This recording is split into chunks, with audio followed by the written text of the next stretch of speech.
नमस्कार दोस्तों, इस वीडियो के माध्यम से हम आपको बताने वाले रिक्रूटमेंट के बारे में, फैक्टर अफेक्टिंग रिक्रूटमेंट के बारे में, सोर्सेज क्या होते हैं, इसके रिक्रूट करने के प्रोसेस क्या है। तो ये सारी जानकारी इस वीडियो के माध्यम से हम आपको देंगे।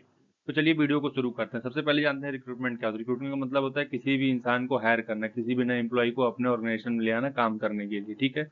Recruitment is the process of finding and attracting qualified candidate to fill job vacancy with in an organisation.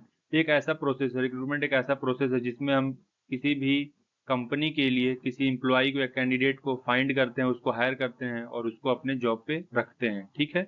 इसमें क्या होता है दोस्तों, बहुत सारे फैक्टर जो होते हैं अफेक्ट करते हैं। कौन कौन से होते हैं उसको एक एक करके जान लेते हैं। पहला इसमें दिया गया फैक्टर अफेक्टिंग रिक्रूटमेंट। ठीक है, उसमें इंटरनल फैक्टर दिया और एक्सटर्नल। पहले इंटरनल जान लेते हैं कौन कौन से होते हैं जो अफेक्ट करते हैं, पॉजिटिव भी और निगेटिव भी। Organizational policies. ठीक है। Recruitment policy such as promoting from with in can influence the pool of candidate. ठीक है, अगर ऑर्गेनाइजेशन पॉलिसी है कि जो भी अंदर के ही एम्प्लॉई हैं, मतलब कि कंपनी में जो काम कर रहे हैं उन्हीं को प्रमोट करना है, उन्हीं को अलग अलग पोजीशन के लिए देना है, तो जो बाहर के एम्प्लॉई होंगे वो नहीं आ पाएंगे, जिससे एक अफेक्टेशन आएगा। ठीक है। दूसरा क्या है, साइज ऑफ ऑर्गेनाइजेशन।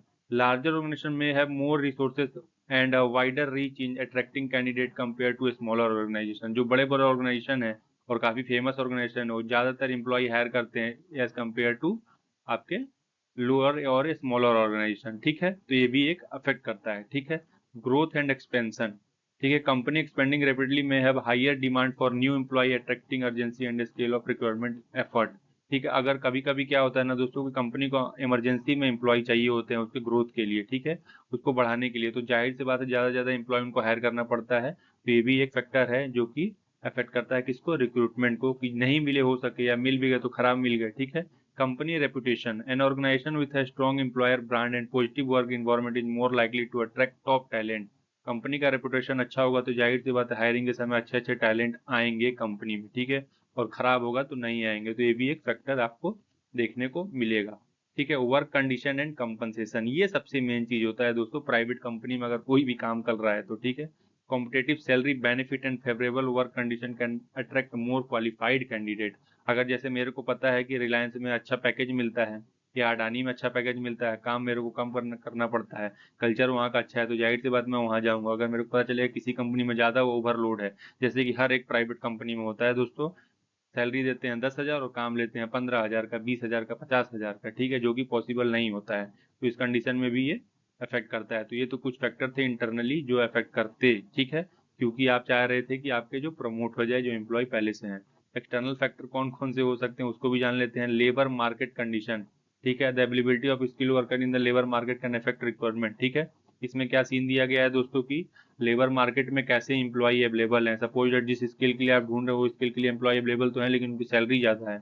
ठीक है, या वो आना नहीं चाहते हैं आपकी कंपनी में, तो ये एक एक्सटर्नल फैक्टर है। ठीक है। Economic environment, technology, legal and regulatory framework, social and demographic factor, बहुत सारे ऐसे ऐसे फैक्टर हैं दोस्तों। जैसे लीगल एंड रेगुलेटरी फ्रेमवर्क में क्या है, employment law such as equal opportunity regulation can influence requirement practices and policy. आपकी कंपनी में लॉ क्या है काम करने के लिए। ठीक है, अगर लग रहा है एम्प्लॉय को कि उसके लिए सही नहीं है तो भी वो नहीं जाएगा। ठीक है, और अगर अच्छा है तो जाएगा। तो ये फैक्टर जो बाहर के इन्फ्लुएंस करते हैं। Economic environment, during economic downturn there are may be increase in the job applicant while in a booming economy the competition of talent may be higher। ठीक है, इसमें ये बताया गया है दोस्तों जैसे कि अभी ले ऑफ चल रहा है बहुत सारी कंपनियों का, एक टाइम आता है कि काफी कंपनियां हायर करती हैं, तो ये एक एक्सटर्नल फैक्टर है जो कि अफेक्ट करता है। ठीक है, होप करता हूँ कि इतना आपको समझ में आ गया होगा। प्रोसेस क्या होते हैं रिक्रूटमेंट को एक एक करके उसको भी जान लेते हैं। ठीक है, हम लोग पहला आइडेंटिफाइंग द नीड। ठीक है, हमको पहले आइडेंटिफाई नीड करना है कि हमको कौन से एम्प्लॉय चाहिए।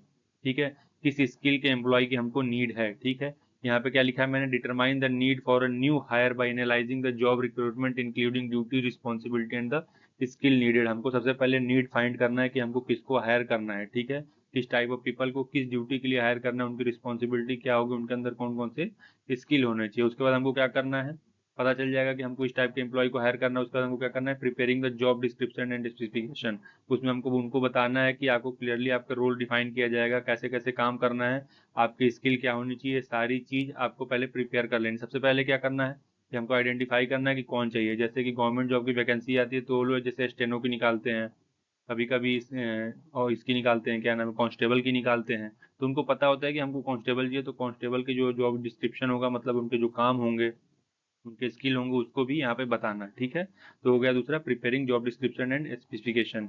तीसरा क्या है, सोर्सिंग कैंडिडेट, ठीक है। उसके बाद इनको हायर करना है, ठीक है।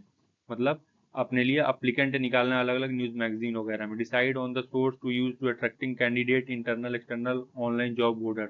यहाँ पे ये डिसाइड करना है कि हमको कैसे हायर करना है एम्प्लॉय को। अपने इंटरनली प्रमोट करके हायर कर लेना है, एक्सटर्नल बाहर से ले आना है, या कहीं हमको कहाँ पे ऑनलाइन काम कराना है या हमको पोस्ट करना है, ये सारी चीजें वहाँ पे एडवर्टाइजमेंट्स वगैरह करना, मतलब सोर्सिंग करना, ठीक है। चौथा क्या आएगा उसके बाद, स्क्रीनिंग एंड शॉर्ट लिस्टिंग। जो भी कैंडिडेट आपके यहाँ अप्लाई किए होंगे उनका स्क्रीनिंग करना। किसका स्क्रीनिंग करना, रिव्यू, मतलब कि रिज्यूमे जो होगा उसका रिव्यू करना आपको, कि आपके लायक वो हैं कि नहीं है। जो नहीं होंगे उनको हटा देंगे, बाकी जो होंगे उनको शॉर्ट लिस्ट करेंगे। शॉर्ट लिस्ट करने के बाद क्या करेंगे दोस्तों, पांचवें कंडीशन में आप कंडक्टिंग इंटरव्यू एंड असेसमेंट। जो भी शॉर्ट लिस्टेड होंगे उनका आप इंटरव्यू लेंगे, या जो टेस्ट का प्रोसेस होता है वो कराएंगे, ठीक है। जो सब कुछ क्वालिफाई कर लेगा उसके बाद आप क्या करेंगे, उसको जॉब ऑफर दे देंगे, मतलब मेकिंग द ऑफर। जो भी सेलेक्ट कैंडिडेट होंगे उनको आप बेस्ट, जिसको भी सेलेक्ट किए होंगे इंटरव्यू असेसमेंट सब चीज के बाद, उसको आप क्या करेंगे, जॉब ऑफर मतलब ऑफर लेटर दे देंगे कि कल से आप आके हमारे ऑर्गेनाइजेशन में ज्वाइन कर लीजिए और काम करिए। जैसे ही उनको ऑफर लेटर एक्सेप्ट करते हैं देन ऑन बोर्डिंग होते हैं। मतलब ऑन बोर्डिंग बोले तो कंपनी एम्प्लॉय जो होगा वो आके अपना काम चालू कर देगा, उसका उसको मॉनिटर करते रहना है। तो ये तो कुछ यहाँ पे टर्म मैंने बता दिए प्रोसेस के, ठीक है। आगे हम बात कर लेते हैं सोर्सेस ऑफ रिक्वायरमेंट, कौन कौन से सोर्स होते हैं रिक्वायरमेंट के, ठीक है।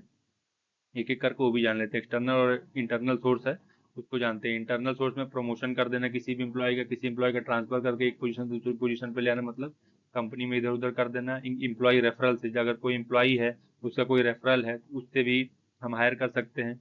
इंटरनल जॉब पोस्टिंग, मतलब कंपनी के अंदर हम जॉब पोस्टिंग का निकाल देते हैं, जो एम्प्लॉय लगता होगा कि वो कर सकता है वो काम, वो फॉर्म भर देगा इंटरनली और वो आ जाएगा, ठीक है। तो ये तो कुछ इंटरनल सोर्सेज थे, प्रमोशन, ट्रांसफर, एम्प्लॉय रेफरल और internal job position. External sources क्या है हायर करने के एम्प्लॉय के, काफी ज्यादा है, ठीक है। जॉब पोर्टल पे ऑनलाइन डाल दीजिए आपको, या ऑनलाइन प्लेटफॉर्म पे वो लोग फॉर्म भरेंगे, अलग अलग जगह से आप इंटरव्यू टेस्ट वगैरह ये सब काम करिएगा, ठीक है। और उसके बाद आप हायर कर सकते हैं। कंपनी की वेबसाइट पे आप अपना जॉब वैकेंसी निकाल सकते हैं। रिक्रूटमेंट एजेंसी हैं बहुत सारी अभी, उनको दे सकते हैं, वो आपको हायर करके देंगी। कैंपस रिक्रूटमेंट होता है, मतलब आप जा जाके कॉलेज के अंदर या यूनिवर्सिटी के अंदर हायर करेंगे स्टूडेंट को। सोशल मीडिया पे अपने पोस्ट करेंगे, जो भी आपका कंपनी का सोशल मीडिया होगा वहां से लोग अप्लाई करेंगे, ठीक है। ऐसे करके बहुत सारे प्रोसेस हैं, जैसा कि आपने मेरे स्क्रीन पे देखा। तो ये कुछ सोर्सेज थे किसके, रिक्रूटमेंट के। प्रोसेस मैंने बता ही दिए दोस्तों, ठीक है।